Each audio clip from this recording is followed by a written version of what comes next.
मुलांवर ओरडायचं, मग नंतर आपल्यालाच वाईट वाटतं आणि दुसऱ्या दिवशी पुन्हा तेच घडतं. हे जे चक्र आहे ना, हे आपल्यापैकी अनेक पालकांना खूप ओळखीचं वाटेल. पण काळजी करू नका, यातून बाहेर पडण्याचा एक खूप चांगला सकारात्मक मार्ग आहे आणि आज आपण तोच समजून घेणार आहोत. चला सुरुवात करूया एका अशा विचाराने जो कदाचित आपला सगळा दृष्टिकोनच बदलून टाकेल. खरी समस्या मुलं आपलं ऐकत नाहीत ही नाहीये, तर आपण त्यांना गोष्टी कशा सांगतो ती समस्या आहे. म्हणजे काय, तर आपल्याला मुलांवर नाही तर आपल्या बोलण्याच्या पद्धतीवर लक्ष केंद्रित करायचं आहे. हो, हे ओरडण्याचं आणि मग अपराधी वाटण्याचा एक दुष्ट चक्र आहे, ज्यात आपण भावनिकरित्या अगदी अडकून जातो. पण चांगली गोष्ट ही आहे की यातून बाहेर पडण्याचा एक पक्का मार्ग आहे आणि आज आपण तोच शोधणार आहोत. अनेकदा मनात एक हतबलतेची भावना येते नाही का, की अरे ओरडल्याशिवाय काय पर्यायच नाहीये.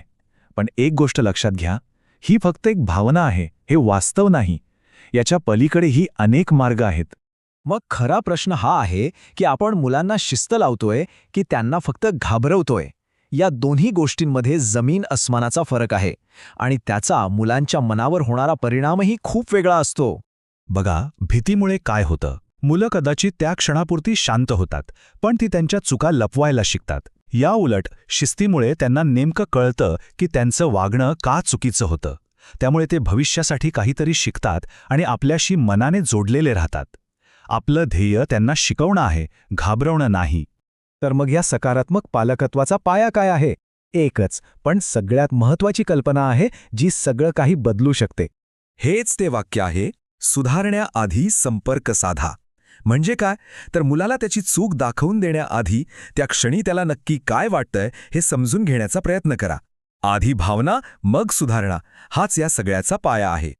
हे समजून घ्यायचं असेल ना, तर स्वतःला एक प्रामाणिक प्रश्न विचारा. काल किंवा परवा जेव्हा आपण मुलांवर ओरडलो, तेव्हा त्यामागचं खरं कारण काय होतं? मुलाची एखादी खूप मोठी चूक होती की आपला दिवसभराचा ताण आणि थकवा होता? बहुतेक वेळा उत्तर दुसरं असतं.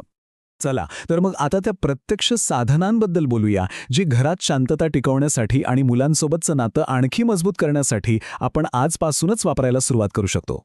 असे एकूण 7 सोपे पण खूप प्रभावी मार्ग आहेत, जे आपल्याला न ओरडता मुलांना शिस्त लावायला नक्कीच मदत करतील. पहिलं साधन आहे वागणुकीच्या पलीकडे बघणं. मूल खेळणी फेकत असेल तर ते का फेकतंय? त्याला राग आलाय, भूक लागलीय की ते खूप थकलंय? फक्त एकदा म्हणून बघा, मला माहितीये तुला खूप राग आलाय. जेव्हा त्यांच्या भावनांना ओळख मिळते तेव्हा मुलं आपोआप शांत व्हायला लागतात. आपल्या बोलण्यातला एक छोटासा बदल खूप मोठा फरक घडवू शकतो.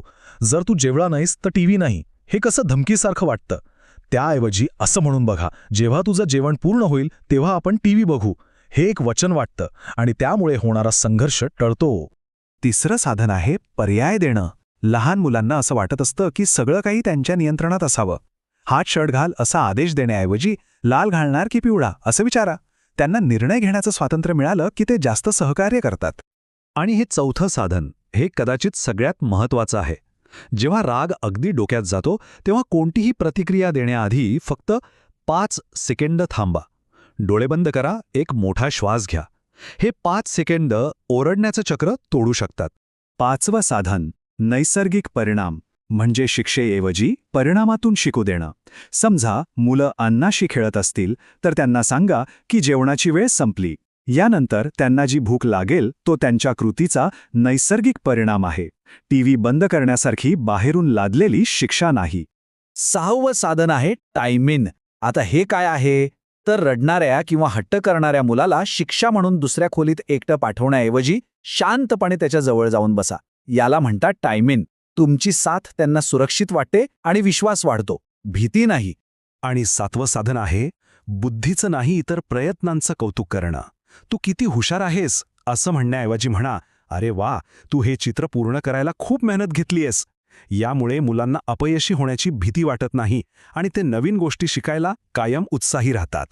बरं, ही सगळी साधनं ऐकायला तर छान वाटतायत, पण प्रत्यक्ष एखाद्या तणावाच्या परिस्थितीत ती वापरायची कशी? चला, एक कल्पना करूया. आपण सुपरमार्केटमध्ये आहोत आणि तिथेच आपलं मूल एका चॉकलेटसाठी जमिनीवर लोळण घेतंय. आजूबाजूचे सगळे लोक बघतायत, आपल्याला लाज वाटते, राग येतो. जवळजवळ प्रत्येक पालकाने हा अनुभव कधी ना कधी घेतलाच असेल. मग अशावेळी काय करायचं? इथेच आपली खरी परीक्षा आहे. सगळ्यात आधी 5 सेकंद थांबा आणि लोक काय म्हणतील याकडे दुर्लक्ष करा. मग खाली वाकून मुलाच्या डोळ्यांच्या पातळीवर या. त्याच्या भावना स्वीकारा. मला कळतंय, तुला चॉकलेट हवंय आणि ते मिळत नाहीये म्हणून तू चिडला आहेस. तुमची भूमिका शांतपणे पण ठामपणे सांगा. पण आज आपण फक्त भाज्या घेणार आहोत. आणि मग टायमिंग द्या. तू रडू शकतोस, मी इथेच तुझ्यासोबत थांबतो. बघा, इथे आपण ओरडलो नाही आणि आपण हारही मानली नाही. तर आता आपण समारोपाकडे आलो आहोत. एक गोष्ट नेहमी लक्षात ठेवायला हवी की पालकत्व ही काही शर्यत नाही, तो एक प्रवास आहे. यामध्ये चांगले आणि वाईट दिवस येणारच. चला तर आज आपण पाहिलेली 7 महत्वाची साधनं पुन्हा एकदा पटकन आठवून घेऊया.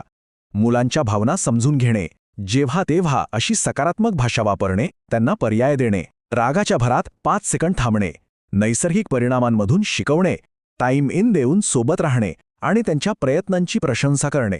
आणि या सगळ्याच्या मुळाशी एकच सत्य आहे. मुलांचा मेंदू अजून घडत असतो, विकसित होत असतो.